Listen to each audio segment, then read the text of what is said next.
Ornement de la maison, achat des habits pour les enfants, comment fêter Noël?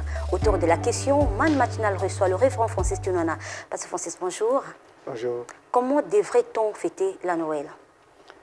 Je pense que pour célébrer un événement ou un moment, il est important de savoir et de situer d'abord ce que cet événement représente pour nous. Okay. Noël, c'est la fête de la nativité, c'est-à-dire la fête qui célèbre la naissance du Christ. Est-ce que Christ est réellement né le 25 décembre? Est-ce que Christ n'est pas né le 25 décembre? Est-ce que la Bible parle de l'observation de cette fête ou même d'observer quelques festivités par rapport à cet événement?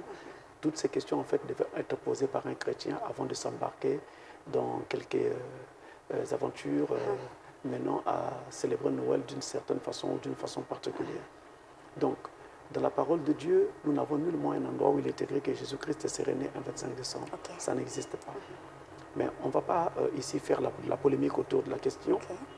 Je voudrais simplement dire que même si selon la parole de Dieu, Jésus n'est pas né un 25 décembre, même s'il serait né ou il était né un certain mois d'août, un certain mois de juillet ou peu importe, mais il n'en demeure pas moins qu'il était né un certain jour. Si les hommes ont voulu fixer cette date au 25 décembre, nous ne faisons pas une polémique autour. Seulement, est-ce que la parole de Dieu demande à ce que cet événement puisse être célébré en grande pompe ou célébré d'une façon particulière? Là-dessus, en tout cas, nous avons besoin d'être très regardants. Nous n'avons aucune recommandation de la Bible qui nous demande donc de célébrer la Noël avec grande pompe ou d'une certaine façon. Voilà pourquoi déjà, lorsque on arrive à ce moment-là, les chrétiens ne doivent jamais oublier qu'ils sont tout d'abord chrétiens avant tout. Les chrétiens ne doivent pas oublier qu'ils sont d'abord chrétiens et que donc ce faisant, leur faudra passer avant toute chose. Et alors, rester dans les limites de ce que la parole de Dieu en fait nous donne la possibilité de faire. Et donc, s'il arrivait que les chrétiens puissent quand même fêter la Noël, puisqu'on dit toujours qu'il y a une volonté permissive, vous le dites souvent, et donc, que devrait faire le chrétien? En tout cas, si l'on se place dans le contexte vraiment de la définition même de Noël que les hommes eux-mêmes ont donnée, Natalis Dies, la fête de la nativité, le jour de la nativité, eh bien, le chrétien devait plutôt se rappeler comment est-ce que le Messie est venu dans le monde un jour pour justement lui donner la vie éternelle. Et ça devrait être une occasion de bilan pour regarder si justement dans mon cœur il y a déjà eu Noël. Okay. Est-ce que Christ est vraiment né dans mon cœur? Okay. C'est d'abord la première chose qui devrait donc en fait animer le chrétien. Maintenant de l'autre côté, je m'en vais être assez honnête avec vous. Vous voyez, vous avez des enfants qui ne comprennent pas toujours toute la philosophie des choses. Vous ne pouvez pas leur dire, voilà, parce que nous sommes chrétiens, nous n'avons rien à célébrer. Parce que nous sommes chrétiens, vous n'aurez pas droit à des jouets ou à des choses, à une nourriture particulière. Non, nous devons faire les choses en étant, en gardant l'équilibre, en ayant les pieds sur terre. Je ne célèbre pas et je ne célébrerai pas Noël à la manière du monde, mais au moins nous rappelons que le Christ était venu dans le monde un certain jour, cette Noël-là. Nous rappelons aussi qu'il m'a déjà accordé la grâce de vivre Noël dans ma vie, c'est-à-dire d'être né de nouveau, d'être baptisé du Saint-Esprit. Alors, à l'occasion de Noël, je saisirai la possibilité de dire à mes enfants que voilà, Christ, notre Messie, est né un certain jour, même si ce n'est pas exactement le 25 Noël, mais on assigne cela à cette journée-là. Alors, nous voulons nous rappeler de ce qu'il a fait pour nous. Et nous partageons un repas ensemble sous action de grâce. Prendre un repas autour des actions de grâce, vous l'avez dit, pasteur, mais vous le savez, lorsqu'on parle de Noël, on pense automatiquement des enfants. Et donc, qui dit enfant dit quelques besoins. Et donc, prendre un petit repas comme ça, alors que chez les voisins ou ailleurs, en tout cas, c'est des grosses marmites qui sont visibles, et vous allez dire à l'enfant, on va faire juste un petit repas. Est-ce que ça ne va pas aussi faire naître quelques atmosphères dans la maison avec les enfants? En tout cas, je pense que chaque événement de la vie doit se vivre selon ses moyens. Si vous n'avez pas les moyens de faire une grande fête, que ce soit Noël ou pas, il ne faut pas essayer de vivre au-dessus de vos moyens. Vous allez vous asphyxier, vous allez vous faire du mal. Il faut dire à vos enfants que nous avons ceci et nous le partageons ensemble. Donc, par rapport à nos moyens. Si vous voulez vivre au-dessus de vos moyens, vous irez voler, vous irez faire n'importe quoi, vous allez mettre votre famille en difficulté. Maintenant, il est aussi à noter qu'aujourd'hui, et pourtant les gens du monde eux-mêmes avaient dit que c'était la fête de la nativité, mais ce n'est plus exactement le cas. Noël est devenu une fête commerciale, à l'occasion de laquelle les commerçants font vraiment leur plus gros chiffre d'affaires. Et donc, on vend ceci, on vend des guirlandes, on vend des sapins de Noël, on vend toutes sortes de choses qui n'ont absolument rien à voir avec Noël tel que cela, en fait, était censé être présenté.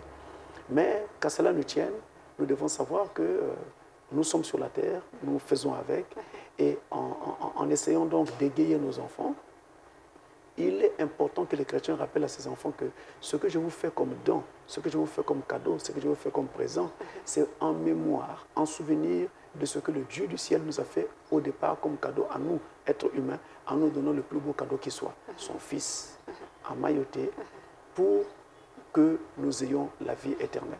Voilà pourquoi je vous fais ce cadeau, voilà pourquoi je vous offre ce Noël. Maintenant, lorsque nous faisons cela, je l'ai dit, nous devons rester dans la limite de nos moyens. Donc les parents doivent le dire à leurs enfants de vive voix. Sinon, vous allez connaître vraiment des difficultés. Okay. Comme il est arrivé une fois en France qu'une femme est allée voler des jouets dans un supermarché parce qu'elle n'avait rien à offrir à ses enfants.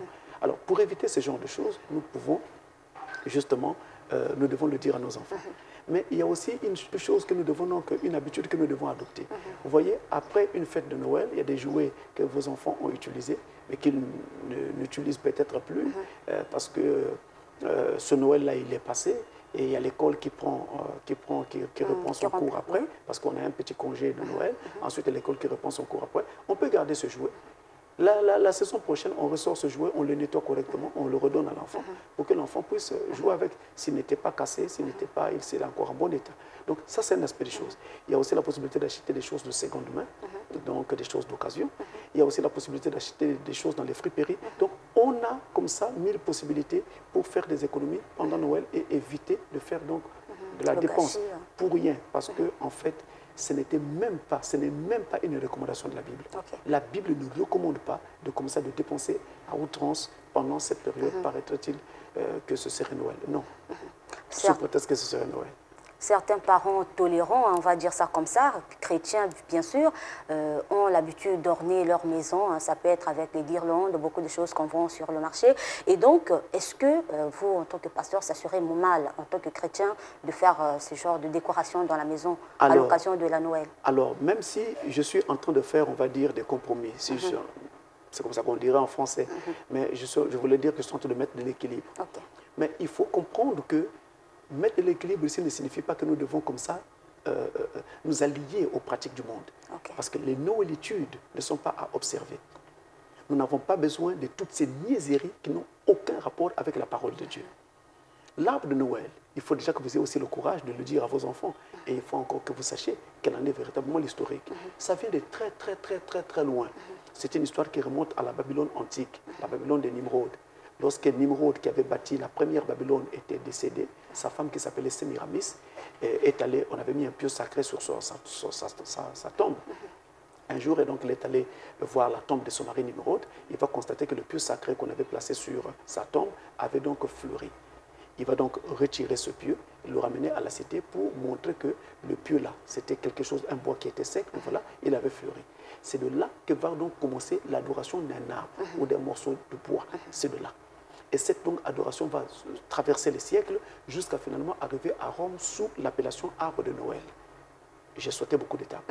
Mais c'est cela donc en fait qui a commencé depuis Babylone que nous retrouvons aujourd'hui sous une autre appellation. C'est une adoration païenne, c'est une adoration contraire à la parole de Dieu, c'est de l'idolâtrie. Voilà pourquoi les chrétiens n'ont pas à s'adonner aux arbres de Noël. Si jamais vous utilisez un arbre de Noël juste pour décoration, il faut bien que vous sachiez que ce n'est qu'un arbre ou bien une fleur que vous utilisez pour décoration, mais il n'est nullement question de lui donner une certaine valeur donnée sous prétexte que ce serait l'arbre de Noël. Parce que l'arbre de Noël, en fait, n'existe pas. On parle de Natalis Dies, Noël. Natalis Dies, le jour de la nativité, c'est le jour de la naissance du Messie. D'où viennent les arbres dans cette histoire? Donc vous comprenez qu'il y a beaucoup d'erreurs qui se sont glissées dans l'adoration chrétienne et qui viennent en fait de l'histoire de l'Église et particulièrement à partir de la Rome païenne. C'est de là qu'est venue toutes ces histoires. Et d'ailleurs, le calendrier que nous observons, les mois de l'année que nous observons dans notre calendrier, eh bien ça vient des Romains. Vous avez donc dans la semaine 7 jours, vous avez le lundi, le mardi, le mercredi, le jeudi, le vendredi, le samedi et le dimanche. Mais chacun de ces jours-là, d'où viennent ces noms? Ils viennent des Romains. Chacun de ces jours étaient des jours où les Romains adoraient leur Dieu. Ils ont donc justement donné ces jours, le nom de ces jours-là, de ces dieux-là, aux journées de la semaine. Et sans le savoir, vous vous rendez compte de ce que ça représente. Lundi, par exemple, c'est le jour où ils adoraient Lune. Lundi vient du mot Lune. Mardi, ça vient de Mars. Mercredi, ça vient de Mercure. Jeudi, ça vient de Jupiter. Vendredi vient de Vénus. Samedi vient de Saturne. Et dimanche, Sunday, le jour du soleil. Ça vient donc justement du jour où ils adoraient le dieu Baal. Permettez de vous faire répéter, Et Pasteur pareil Francis. avec les mois de l'année. Est-ce que c'est à cause de cette histoire de Nimrod que vous ne voulez pas que les chrétiens puissent faire usage du sapin de Noël? Parce que justement, c'est une adoration diabolique, païenne et contraire à la parole de Dieu. Et ce n'est pas une recommandation de la Bible. Donc c'est quelque chose qui vient de très loin, que les gens ne savaient pas. Et ils s'adonnent à cela juste comme ça parce que c'est devenu la coutume de tout le monde. Et puisqu'aujourd'hui, c'est juste une représentativité, Pasteur Francis. Le monde est rempli de niaiseries. Et il y a beaucoup de personnes qui sont niaises dans le monde et qui essaient de faire passer leur niaiserie pour des choses qui ont de l'importance. Et donc, Pasteur Francis, étant donné que c'est juste une simple représentativité, si aujourd'hui, on le voit dans les marchés, il y a des sapins artificiels qui existent, donc c'est juste, en tout cas, une représentativité, comme je venais de dire. Si les chrétiens arrivaient à acheter quand même ces sapins, ça ne poserait pas de mal. Que toute représentation doit avoir une importance pour moi et une signification. Non, juste question de décoration. Ma maison, je mets dans un coin de la maison, juste pour orner ma maison, c'est fait, c'est la fête. Voilà, c'est bien, mais il était mieux de savoir pourquoi je décore ma maison avec ceci. Ça nous éviterait beaucoup de choses. Et parfois, on adore Satan sans le savoir. Maintenant, concernant les autres éléments de décoration, est-ce qu'il y a aussi un problème? Le sapin, oui, mais les autres, on a beaucoup, des jeux de lumière, beaucoup de choses, on met dans la maison à l'occasion de la fête. Je n'aurais aucune écriture pour dire aux gens, ne mettez pas des jeux de lumière, ne mettez pas des ballons, ne mettez pas ceci, des écrits, des écriteaux. Je n'aurais aucune écriture pour le dire aux gens. Mais je voudrais simplement dire aux gens que Noël était censé être la fête de la naissance ou l'anniversaire de la naissance du Christ. Je voudrais plutôt prendre ce moment-là pour réfléchir à moi-même. Est-ce que Christ est réellement né dans mon cœur? Et même s'il était déjà né dans mon cœur, quel est l'état de ma relation actuellement, présentement avec lui? Et quel est l'état de la relation de mes enfants avec lui? Et je n'oublierai pas que c'est également un moment que les gens sont en train de célébrer au travers du monde. Pour ne pas laisser mes enfants dans un esprit de tristesse, eh bien, je leur offrirai quelque chose selon la mesure de mes moyens. Je pense que cet équilibre-là est nécessaire. Toutefois, en tenant compte qu'on dit souvent dans la Bible, c'est pendant la fête que les enfants de Dieu sont tués, je ne sais pas, pour ne pas aussi se faire du mal. Je pense que si on ne sait pas exactement ce que l'on fait, que ce soit une fête ou pas, on se fera beaucoup de mal. Alors, Pasteur Francis, il arrive, hein, juste, vous êtes un parent, on voit le Pasteur Francis déguisé, par exemple, en Père Noël pour apporter des jouets à ses enfants. Est-ce qu'il y aurait C'est qui le Père Noël? Non, on ne parle pas du Père Noël qui est historique, mais je me dis, un parent peut se déguiser en Père Noël, puisque les enfants, on leur a donné... Il faut bien que je parle de ce que je comprends. Je voudrais bien que quelqu'un me dise ce qu'est le Père Noël. Puisqu'ils ont inculqué cela dans les têtes des gens pour satisfaire... Alors ça vient de qui cette histoire? Parce que quand je regarde ma Bible, moi, chrétien que je suis, je ne vois nulle part un passage où l'on parle du Père Noël. Je voudrais vous dire sincèrement que le Père Noël, c'est un démon. C'est du diable, cette histoire. On ne va pas prendre le démon qui est le Père Noël. Je ne voudrais pas ici repartir dans l'histoire. Vous savez, l'histoire du Père Noël remonte en Allemagne. Il y avait un saint catholique en Allemagne, donc un frère catholique, qui avait coutume de faire des dons aux enfants, et généralement le 6 décembre, pas le 25. Donc on l'appelait Santa Claus. Comprenez? C'était ça son nom d'origine, Santa Claus. Et donc de là, à cause de sa générosité, eh bien, ça s'est répandu dans le monde. Les gens entendaient parler de ce qu'il était en train de faire aux enfants le 6 décembre.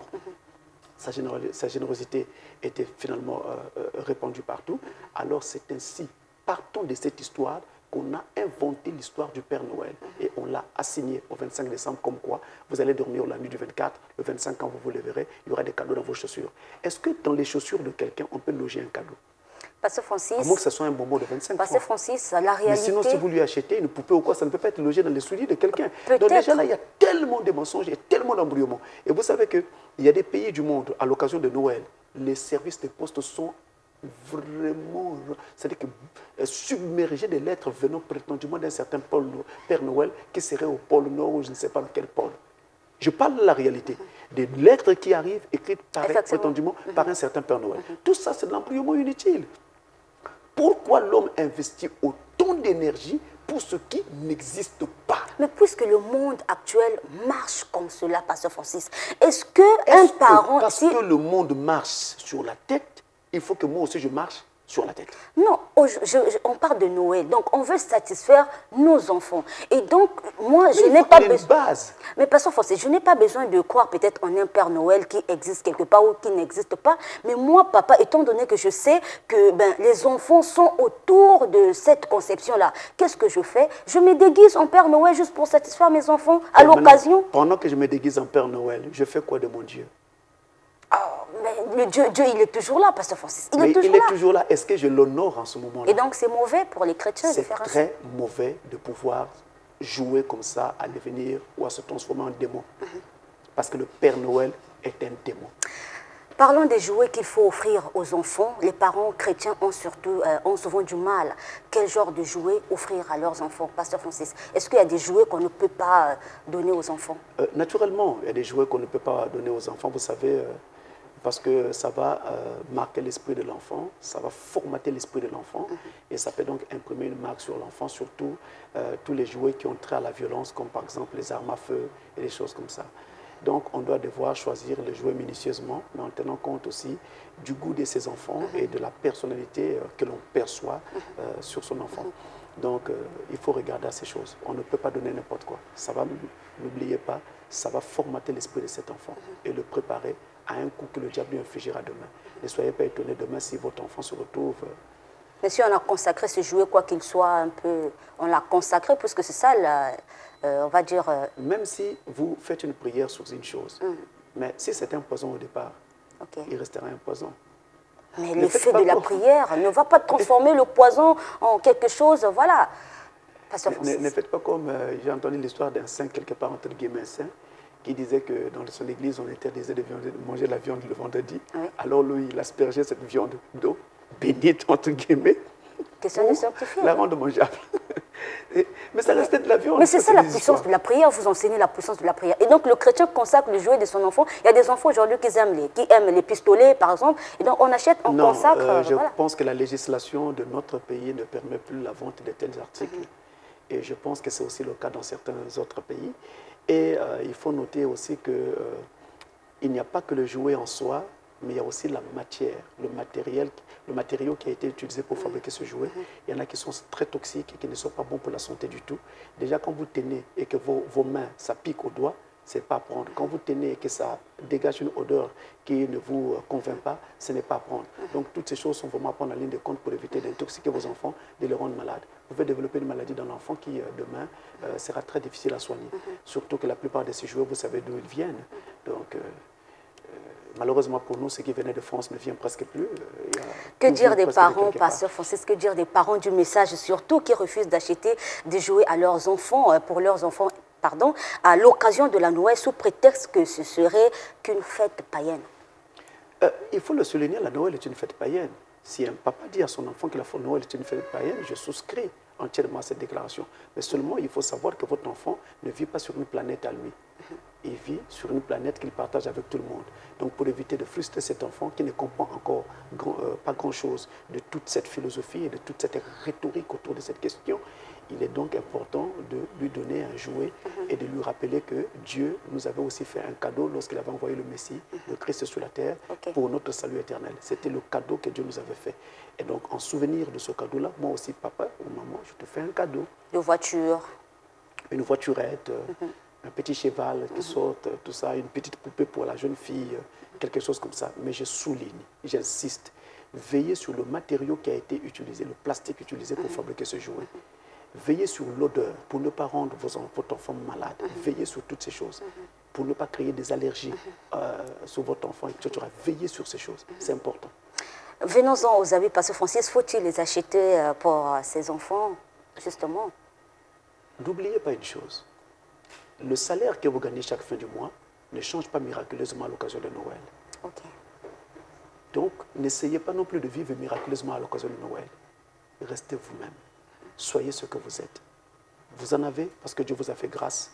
Achetez, mangez, réjouissez-vous. Vous n'en avez pas. Contentez-vous du peu que vous avez. Ne changez rien. Sinon, vous allez vous créer des problèmes inutiles. Vos enfants, si vous leur parlez, ils comprendront parce qu'ils savent que vous les aimez. Et ensuite, si vous aimez vos enfants, pourquoi attendre seulement Noël pour leur faire des dons, pour leur acheter des habits, des vêtements? ou pour leur acheter des jouets. Non, ça c'est symbolique. On dit que c'est pour la On fête. ne doit pas seulement Les habits attendre de la Noël. fête. Je répète, on ne doit pas seulement attendre Noël. En tout cas, ça doit être tout le temps qu'on doit satisfaire sa famille, ses enfants. On doit être au plus près de ce que l'on aime. Vous savez, la vie, elle est très courte. Lorsque l'on part, ou lorsque l'un de nous part, eh bien, il ne reste pas grand-chose. Ce que l'on garde de celui qui est parti, c'est justement le souvenir de son sourire, de la gaieté qu'il propageait lorsque nous étions ensemble, ou d'un repas que nous avons partagé ensemble autour d'une bonne humeur.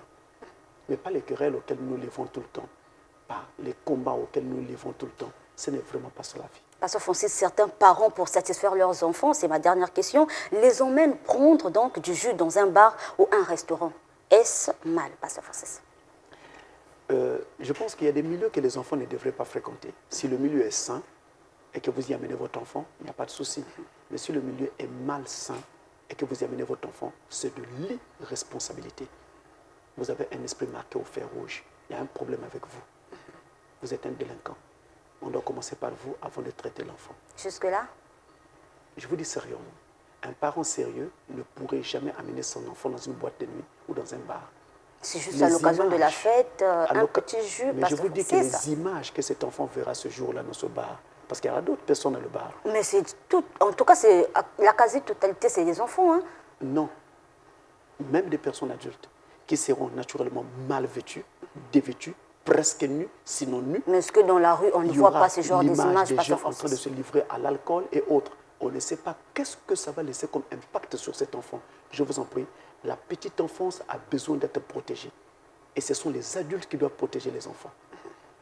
Si déjà nous-mêmes, nous n'avons pas assez de repères, nous n'avons pas assez d'équilibre dans notre esprit, nous avons un problème. Nous avons disjoncté. Il faut qu'on puisse vraiment nous remettre en place. Nous réformater, je ne sais pas, formater ou reprogrammer. Nous avons besoin de reprogrammation, sinon de réparation. Alors, Pasteur Francis, merci. C'était sans prêt.